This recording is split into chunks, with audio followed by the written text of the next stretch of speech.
Shalom, bonjour à vous, que Dieu vous bénisse de partout où vous nous recevez. Bienvenue dans Exomat, ici à Innov TV, pour ce deuxième numéro de la semaine. Alors je serai heureux de continuer à partager avec vous sur ce merveilleux sujet que nous avons entamé depuis la fois passée concernant la gestion de la concurrence. Comment vous pouvez, bibliquement parlant, gérer vos concurrents, parce que je suis sûr que vous en avez, que vous en aurez toujours. Alors il y a une meilleure façon de pouvoir les gérer avec maturité, car la concurrence est inévitable, mais elle est gérable. Alors restez branchés pour suivre la suite de ce message que nous avons commencé depuis la fois passée. On se retrouve dans quelques secondes pour aborder notre sujet. Que Dieu vous bénisse, à tout de suite.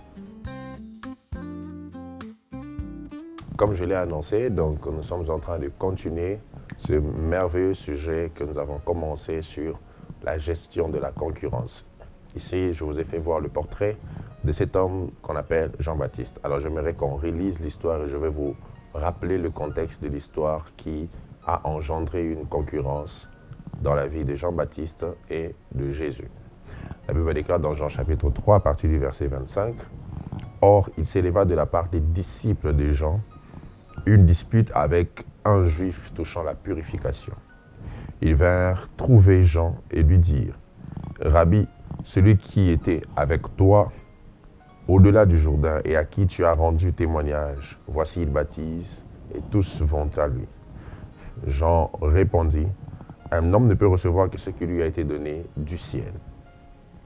Vous-même m'êtes témoin que j'ai dit, je ne suis pas le Christ, mais j'ai été envoyé devant lui. Celui à qui appartient l'épouse, c'est l'époux. Mais l'ami de l'époux, qui se tient là et qui l'entend, éprouve une grande joie à cause de la voix de l'époux. Aussi cette joie qui est la mienne est parfaite. Il faut qu'il croisse et que je diminue. » Alors, Jean, comme je l'ai dit, a commencé légèrement le ministère avant Jésus. Jean le Baptiste, qui baptisait les gens, qui prêchait le message de la repentance, mais bien évidemment qui annonçait la venue de son concurrent, Jésus. Jean, même le jour où Jésus est arrivé aux eaux des baptêmes, a eu le courage de dire que celui qui vient est plus grand que moi, je ne peux même pas délier ses sandales. Jean avait reconnu que celui qui sera baptisé par lui sera plus grand que lui. D'où je vous ai dit la fois passée que dans la gestion de la concurrence, vous devez savoir que votre destinée n'est pas plus grande que celle de tout le monde. Jean avait une grande destinée. Il a reçu Jésus qui avait une très grande destinée. Il n'a pas fermé les portes du baptême à Jésus. Il a baptisé et Jésus a commencé à faire plus que Jean.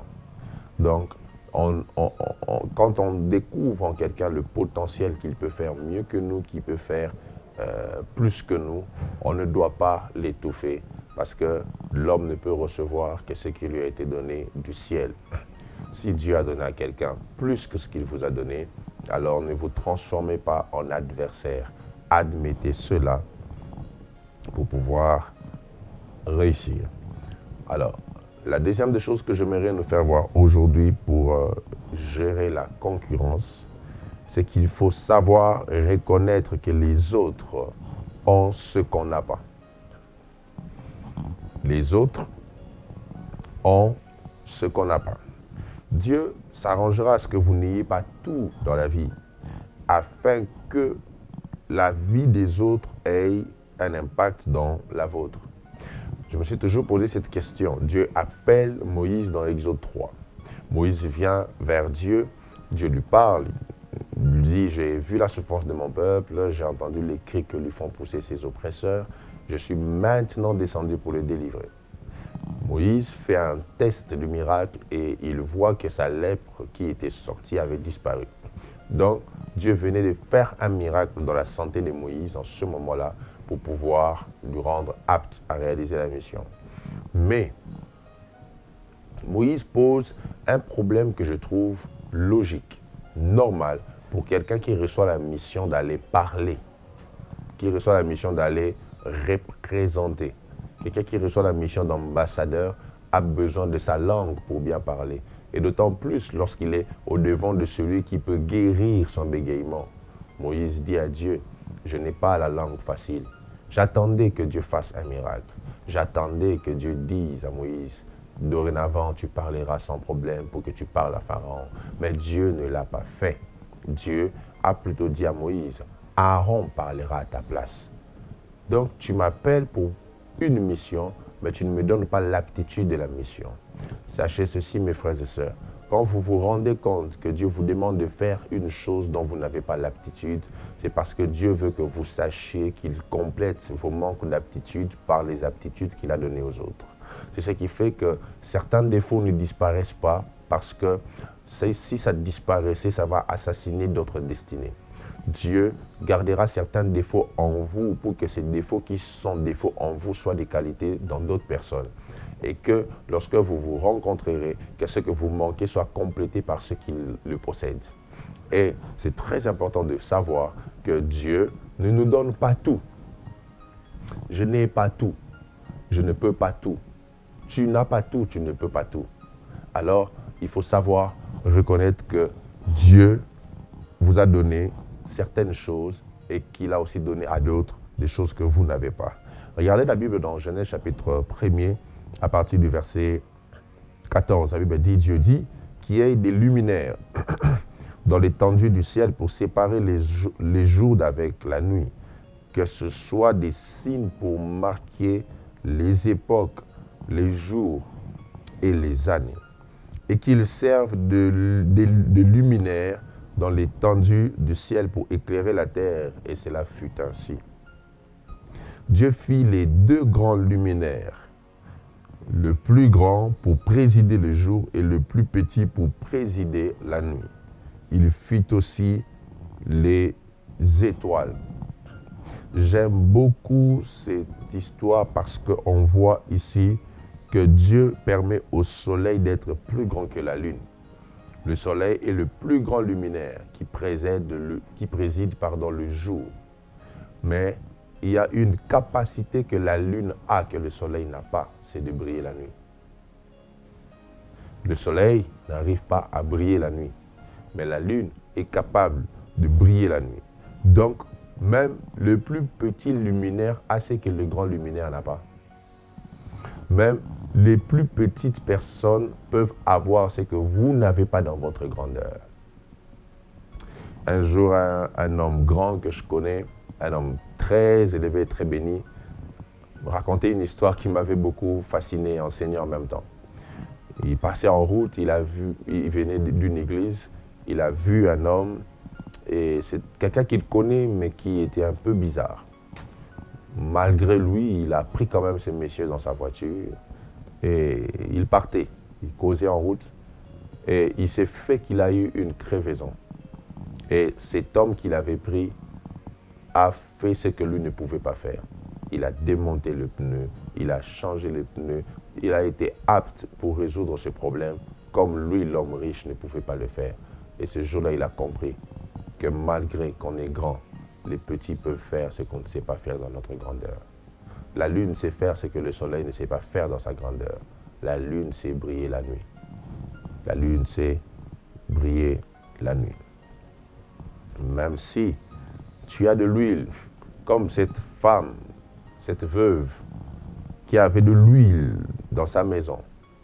Dieu a voulu augmenter la quantité d'huile, mais l'augmentation de la quantité d'huile était impérativement liée à la demande des vases chez les voisins.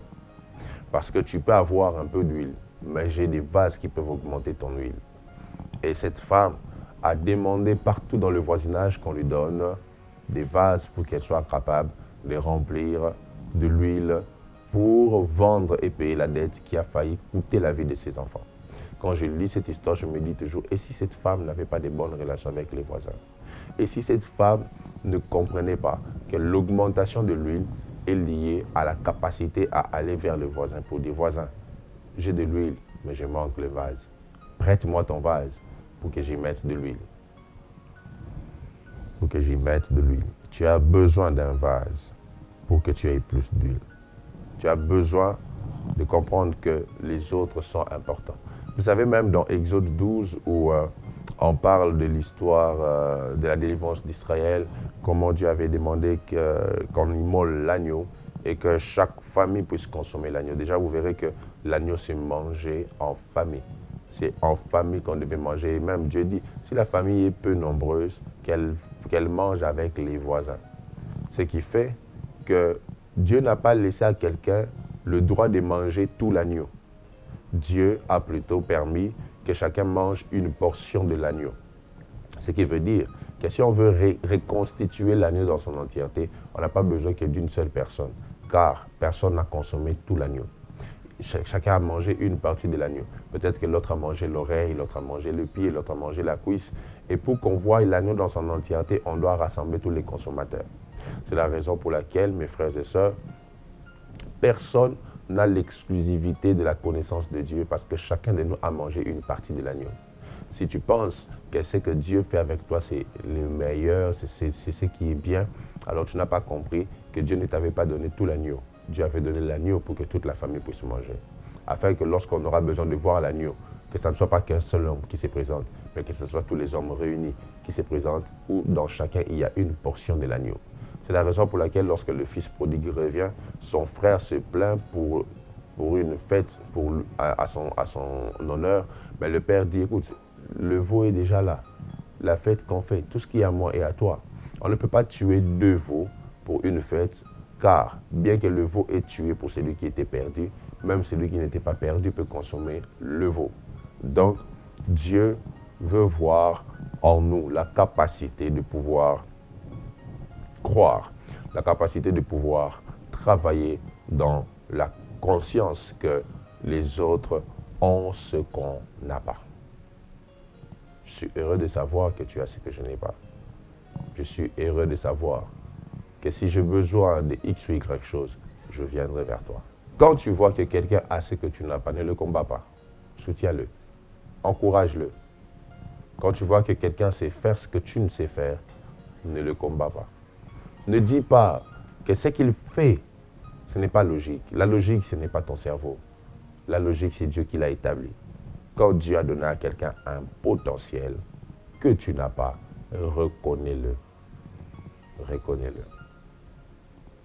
Enfin, pour aujourd'hui, la troisième des choses qui vous permet de mieux gérer la concurrence, c'est l'humilité. L'humilité. Une chose qui est en voie de disparition. Quand je vois la société actuelle, j'ai l'impression qu'on assassine l'humilité chaque jour et qu'elle vit dans un coma et qu'on essaye de la réanimer chaque jour pour qu'elle vive, mais elle est dans un état critique.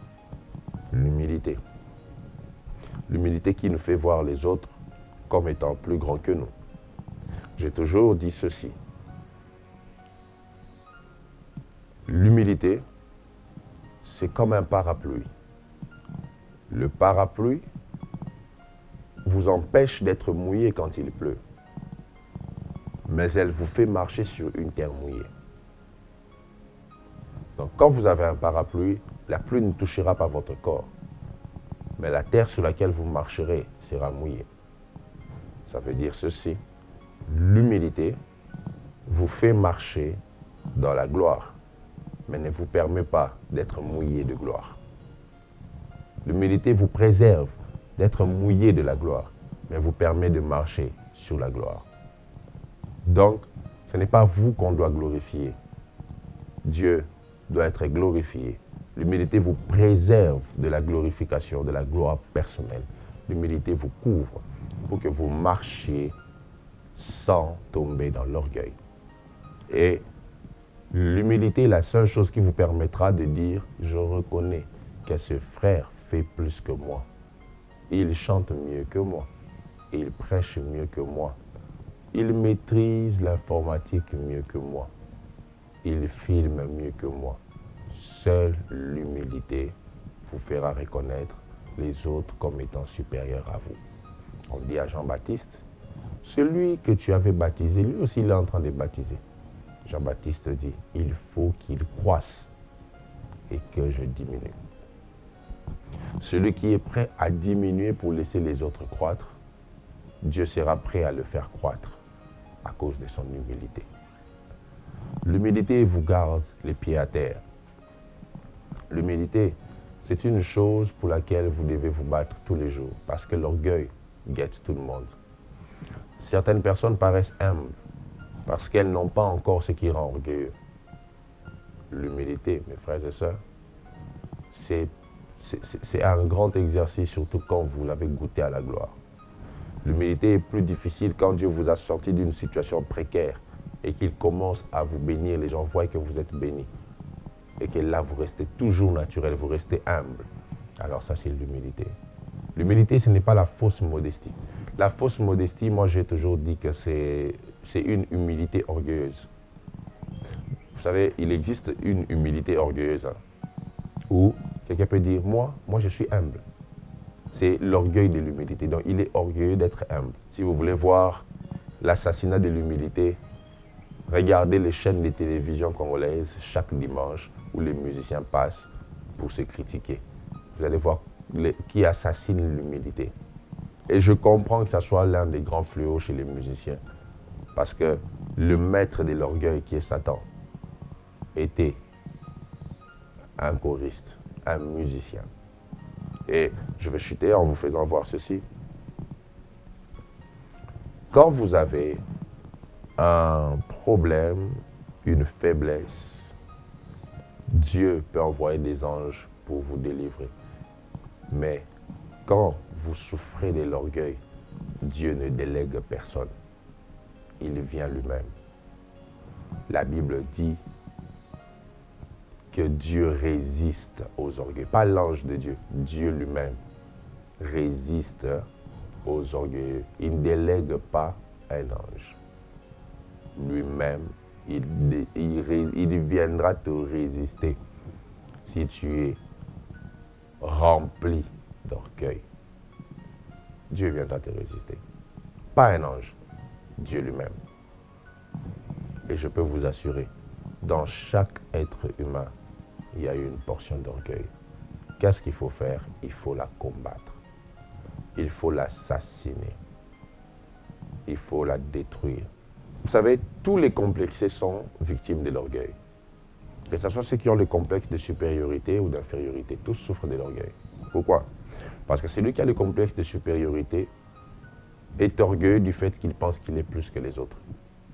Et celui qui a le complexe d'infériorité est orgueilleux du fait qu'il pense qu'il est moins que les autres. Ça veut dire le jour où il se sentira plus que les autres, alors là, il va démonter son orgueil. Donc, celui qui a le complexe d'infériorité, il souffre de l'orgueil parce que son humilité est due au fait qu'il n'a pas ce qui peut le rendre orgueilleux. Le jour où il aura ce qui rend orgueilleux, vous comprendrez que c'était juste un simple complexé qui souffre d'un complexe d'infériorité. C'est ce qui fait que certaines personnes sont humbles devant certaines personnes, mais devant d'autres personnes qui sont inférieures à eux, ils démontrent leur force. Devant des personnes qui sont inférieures à elles, elles démontrent qu'elles ont la capacité de dompter. Comme on dit dans le pays des aveugles, le borgne est un roi. Alors, ma prière est le vœu de mon cœur, c'est que Dieu puisse nous permettre de lutter pour développer l'humilité. Jésus était tellement humble qu'il a failli qu'il dise qu'il se présente pour qu'on l'arrête.